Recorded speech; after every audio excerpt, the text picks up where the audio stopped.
Okay, so I think we're all aware that Ontario is burning right now. Communities are being evacuated. People are being forced to leave their homes by boat. And it should be a time when like friends and allies rally behind each other and help each other out. I mean, that's what we did for the US when one of their richest zip codes was on fire. But the short clip I'm going to show you right now, this is happening right now in Ontario. Holy crap. Tonight, the terrifying moment of fast-moving wildfire suddenly engulfed a train. This could potentially overtake us here. This is getting a little scary. This video recorded by the anxious crew in rural Ontario, Canada, Monday. Okay, y'all need to hurry up here. Like, seriously, we're encased in flames now. The company says everyone on board was safely rescued from the area, and train operations are temporarily suspended. I mean, what you're seeing right now, this is no laughing matter. And it's not something that Canada can help either. But I feel like we're going through Groundhog Day again, because this happened last year as well. And what I'm talking about is the self-centered, arrogant messages that we're getting from south of the border. Because we're now seeing some Republicans in the United States Congress complaining that our smoke is ruining their summer. Again. I mean, seriously, you got Canadians worrying about whether or not they have a home. And then you got these Republican politicians worrying that their summer is going to be ruined. Like, seriously, fuck off. But in this video, I'm going to go through the pain that Canada is going through right now. And I'm also going to show the other side as well, which is the comments and the tweets and the messages that we're getting from the US. Todd Maffin created a video on this, and I congratulate him in our Discord server. I agree 100% with what he said in his video, although he says it a lot better than I can. So I'm going to leave a link in my description below to his video, and I highly encourage everyone to watch it. Well, after my video, of course. Now let's get started with what's actually happening in Ontario. And this here is now a closer look at where those wildfires are burning right now. As of last night, there were 136 active fires in the Northwest. The symbols in red show the most extreme fires, and a big concern is the winds. They are coming from the Northwest and are fanning the flames that have devastated communities. Environment Canada says wind gusts up to 40 kilometers an hour could last for most of today. Now, these are situations that nobody wants to be in. It's not like we're asking for the wildfires.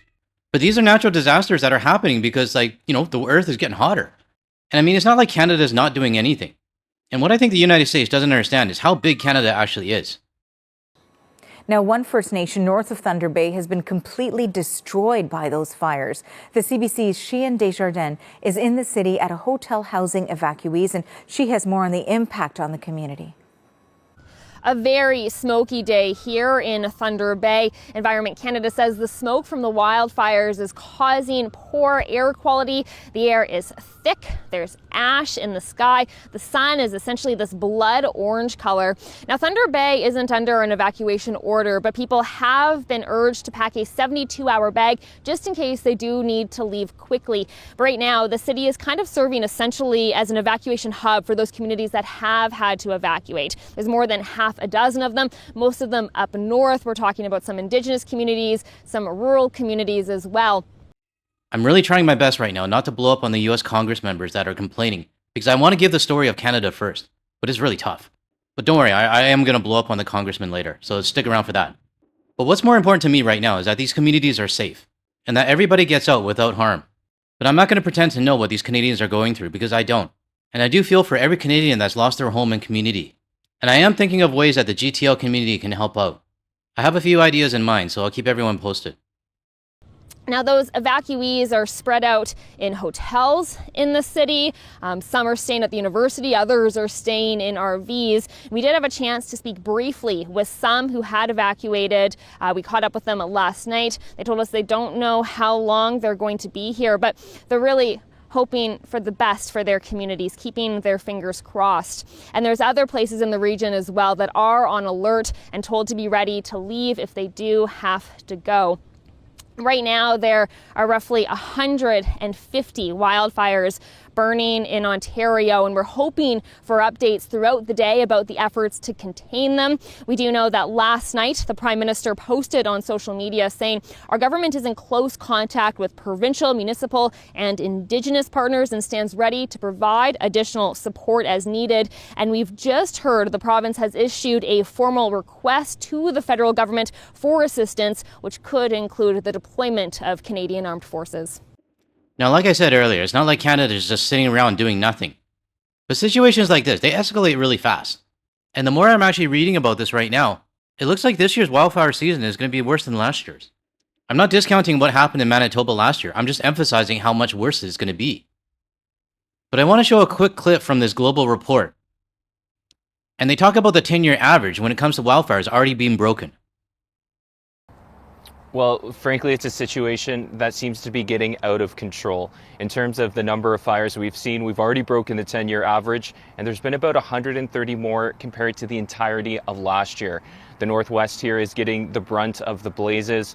There's about 60 that are considered not under control currently, which is why we're getting these hazy conditions and thick smoke that makes it incredibly difficult to breathe. 130 more fires than we had last year. And we're only in middle of June? No, July? And I want to emphasize on the sheer size of these wildfires. This is a current map of the wildfires that are happening in Canada. And you can see the amount that's happening in Ontario right now. But if you combine all the wildfires that are happening in Ontario right now, it's most likely going to be larger than the size of Michigan. You know, the state that's complaining right now. And for the record, there are wildfires happening in Minnesota right now. I'm not shifting the blame, but I'm also saying that there's fires on both sides of the border. Now, I want to show this clip from CTV because they actually interview people who are affected by this fire. And I want everybody to understand the personal side of what Canadians are going through right now. The image is harrowing. A boy and his dog in a tin boat fleeing an enormous fire. The flames are just jumping and it's very scary. Chance Pavola and his family spend every summer at Collins First Nation, a community about 200 kilometers from Thunder Bay. He says they initially thought a fire burning nearby would bypass them, but then the winds shifted and they had little time to get out.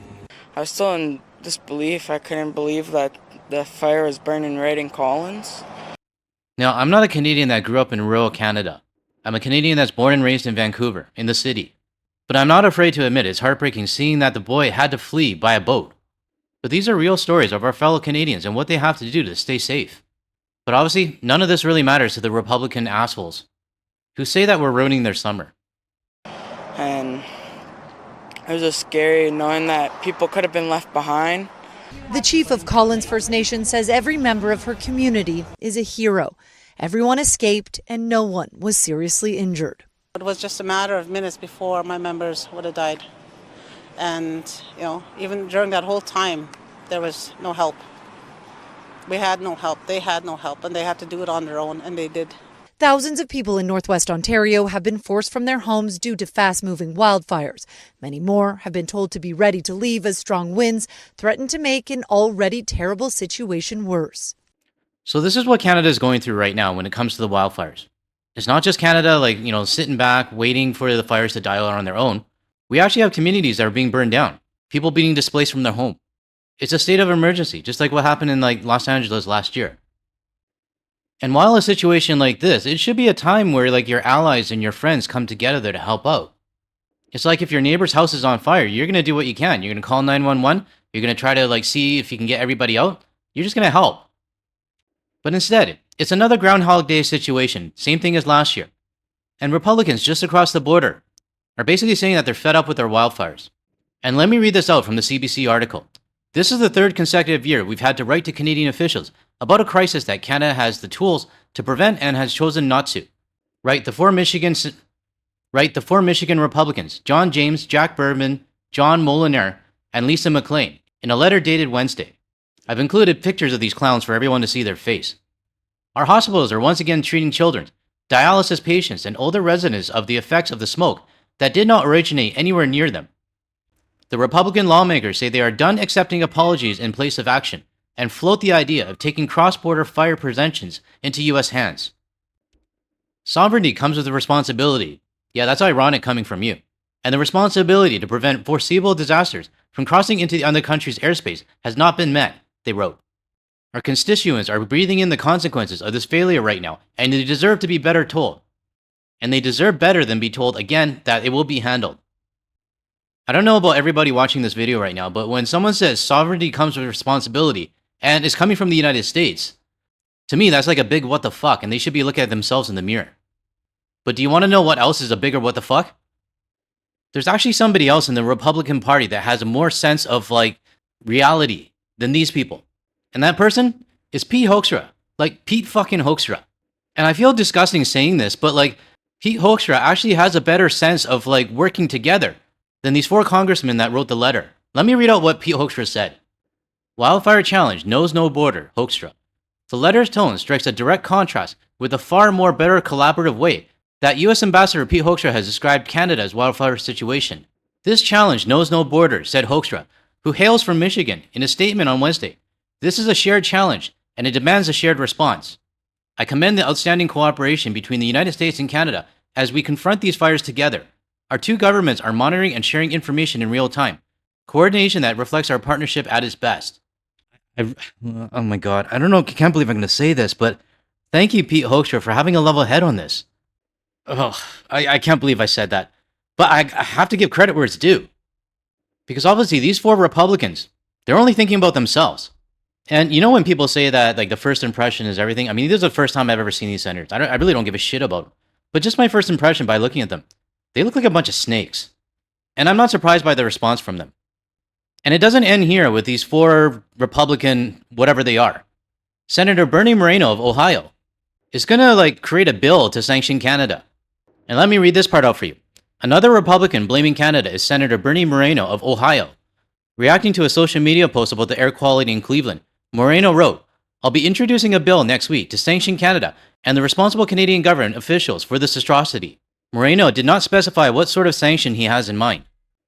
So if you're still watching my video and you haven't rage quit yet because you're still pissed off at the US, this is what we're dealing with. This is our so-called quote-unquote friends. And this is what Senator Mike Rogers from Michigan says. For the 4th summer in a row, Canada has made its wildfire smoke Michiganders' problems. The implications are real and hazardous for you and your family, yet zero accountability from the country that constantly pushes crippling environmental regulations. Canada has to get its act together, and as your senator, I'll make sure of that. Well, Mike, as a Canadian, I'm not sorry to say this. Fuck off.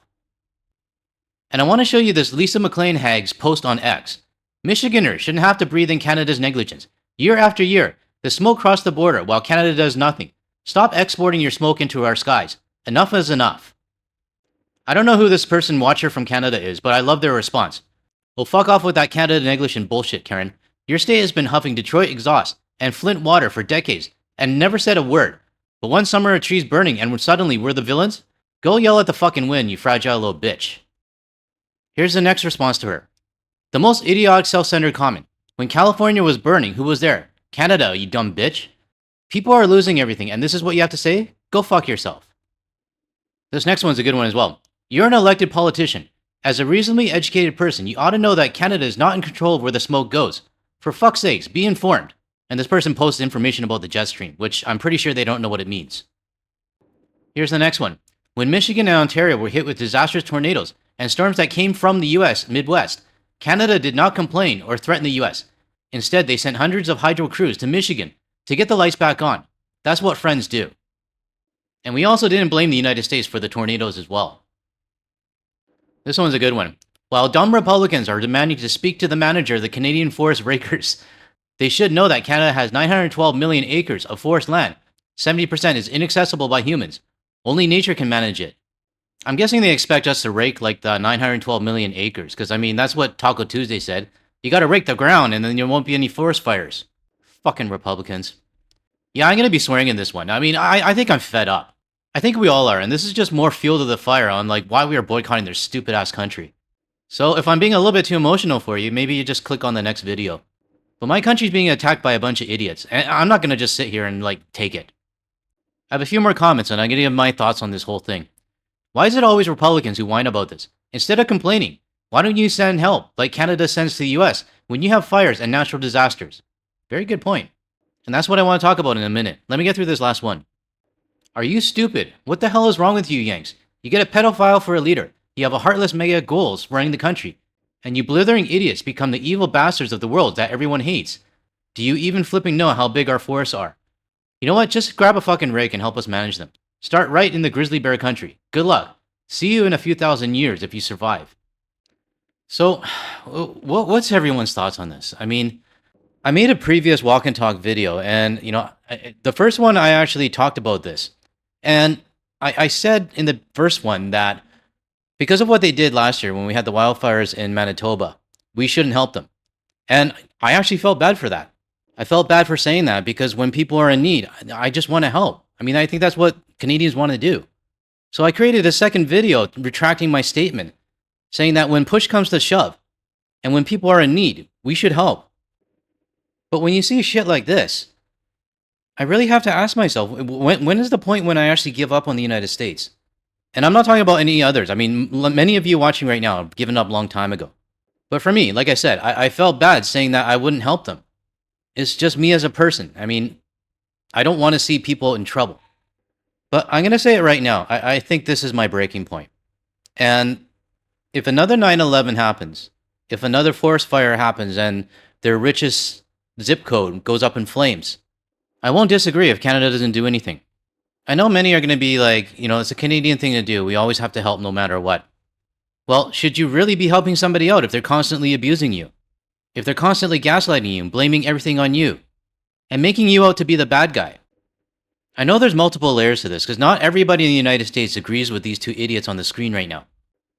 But I have not seen any Democrats push back on this Republican rhetoric, because they're probably too busy trying to get the alcohol back on the shelves. And I know some people might just say, oh, GTL, you're just worked up right now, you're just emotional. And I probably am, I'm not denying that. But I'm also realizing too, why should I'm speaking for myself here, why should I continue to have the mentality that when push comes to shove, when people are in need, no matter what abuse the United States gives us, we will always help? Why should I continue that? It's a question that I'm asking myself right now. So let me know your thoughts in the comments below. Are you still in the belief that no matter what, Canada will always help? Or is this your breaking point like mine? Or was your breaking point a long time ago? Let me know your thoughts in the comments below. To close off this video, I would like to thank Michael for sending me this photo. And it's from the Chi-Chi-Mon Ferry. I butchered that. In Tobermory, Ontario. I thought it would be a great idea to have a photo of Ontario today, because the skies might be smoggy right now, and our dysfunctional neighbor is blaming us for it.